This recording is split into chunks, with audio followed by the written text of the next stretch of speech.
This episode of Storyline is brought to you by the Brown Bag Deli in Swanee, Georgia. Today on Storyline, we talk a little bit about sound design, lessons from the trench, and how to create a three-dimensional character. But first, it's the next 5 pages of the stereotypes. James, do that thing you do where you push the button and make the thing go with the... Do it.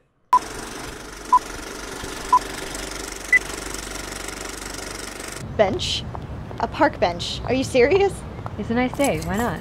Well, I'll tell you why not. We have an hour for lunch. 11 minutes there and 11 minutes back. That leaves 40 minutes. 38. Okay, even worse. 3 minutes to get our food. 4 should you decide to change things up a bit. The nearest park is 8-ish minutes in the opposite direction. That leaves us with 20 minutes. I cannot fully enjoy my lunch in that time span. That seemed really rehearsed. I take my meals very seriously.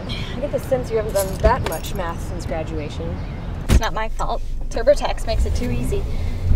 Kind of disappointing, really, though, because every time I asked them why I needed to know math, they always said, for taxes. Now I don't. What's that? I came prepared. I burned a disc because you never have music in this car. I'd rather learn while I drive. It's not how I roll. It's a group I found yesterday, though. I think you'll like them.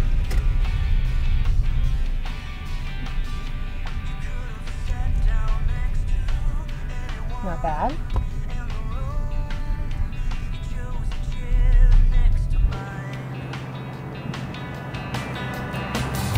Your friends don't have to know if we quietly get up and go. Let's take a walk outside. Starving. Gonna get a bigger sandwich today. Hey, you know our rule. No phones at lunch. It's just an email, probably a Facebook update. Can I get a Reuben with extra sauerkraut? Yeah. Jeez, just turn it off. I don't even know the number.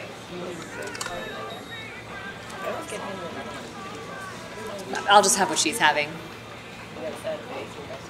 Hello. I'm sorry. 789. Don't you mean 1126? I'm sorry, what did you order? The same as her. Oh, okay. It's gonna be 1126.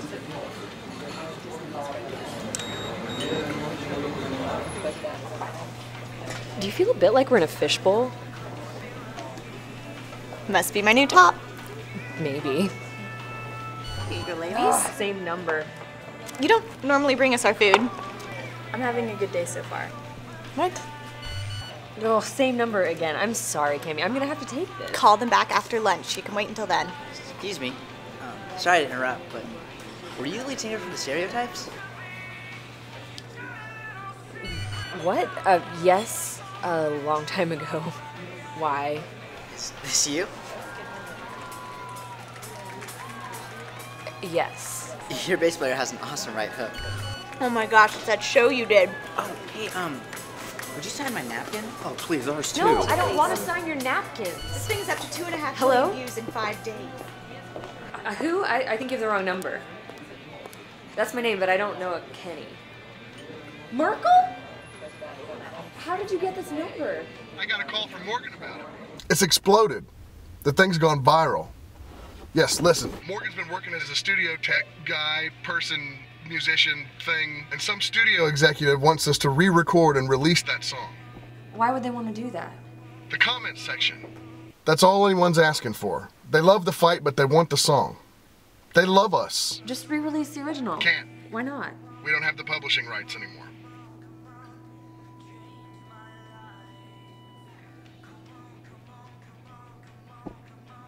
I have to get back to you, Kenny. I have to go to work. Okay, but don't...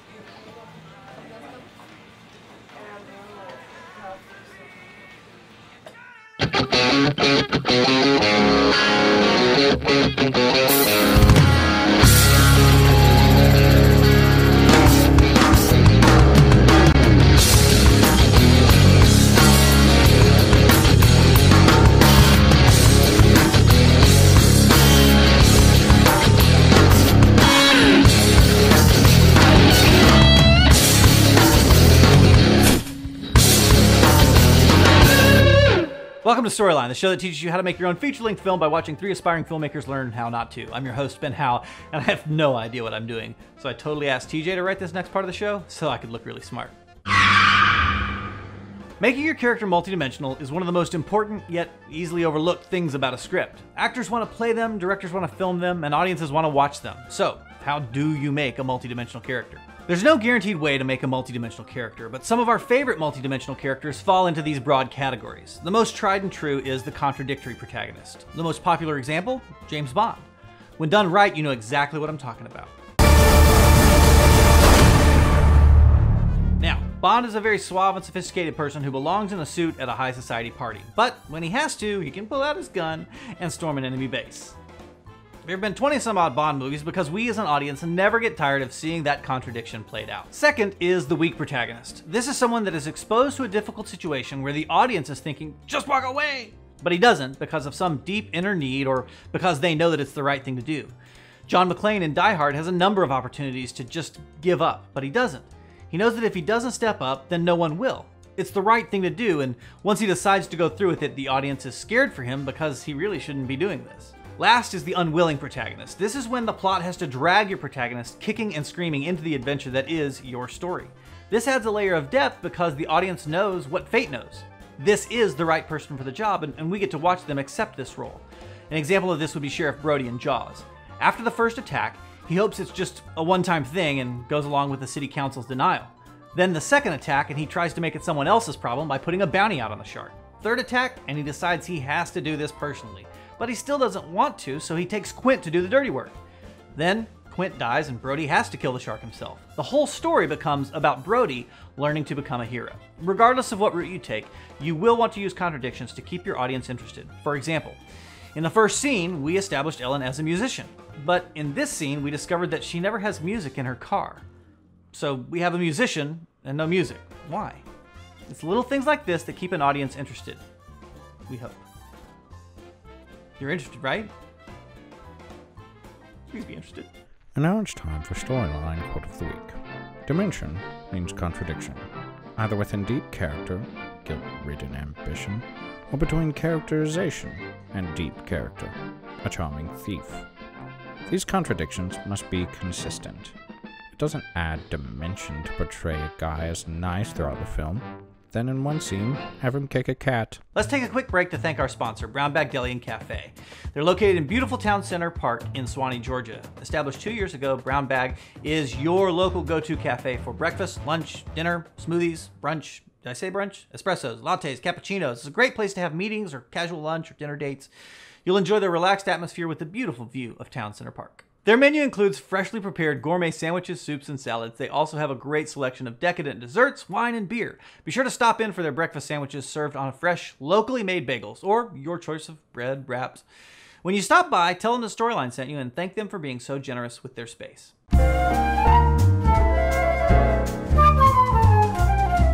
Our artist of the week is Tim Akers. Alas! Another artist that, as far as I know, isn't writing or recording anything new, but you can still show him some love by buying his music. It's in iTunes. There's a link in the show notes. So big thanks go out to Tim for letting us use his tunes and for generally being an all-around awesome guy. By the way, Tim, if you're watching this, I think I have a little man crush on you.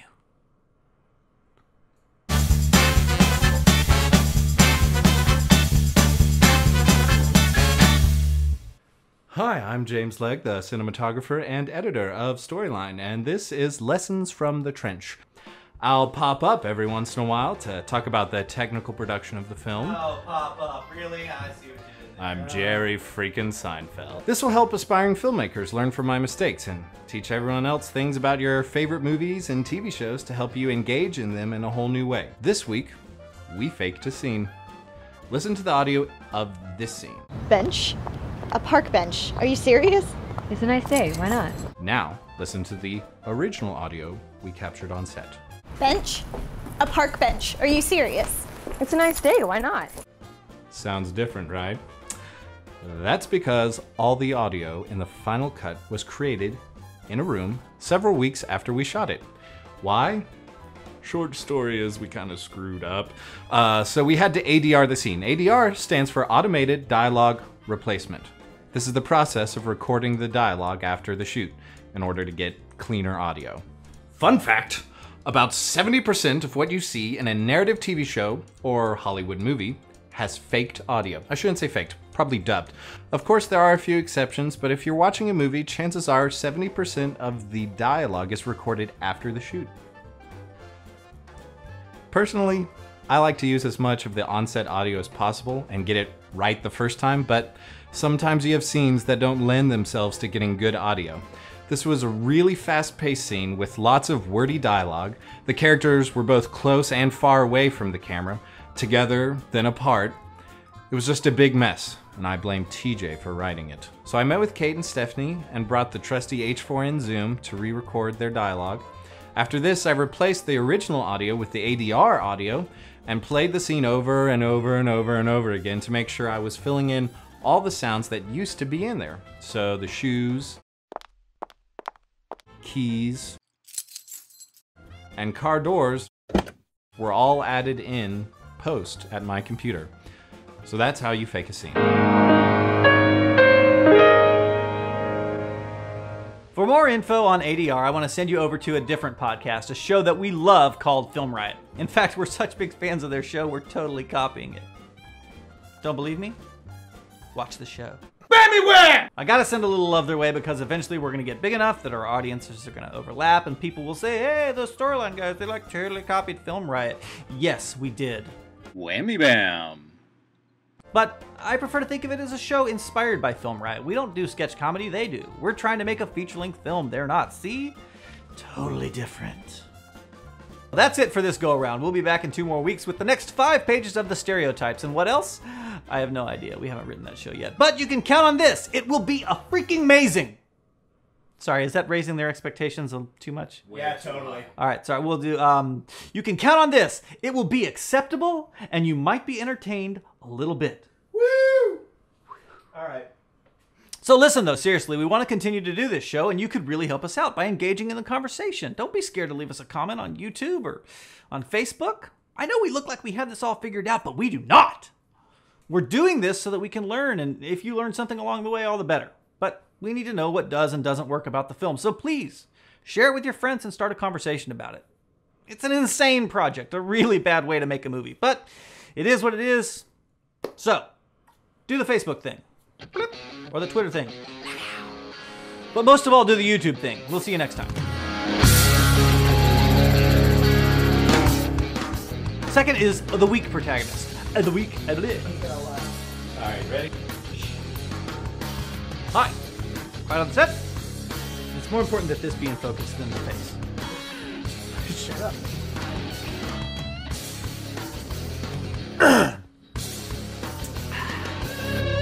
Shut up, I'm doing my intro, gosh.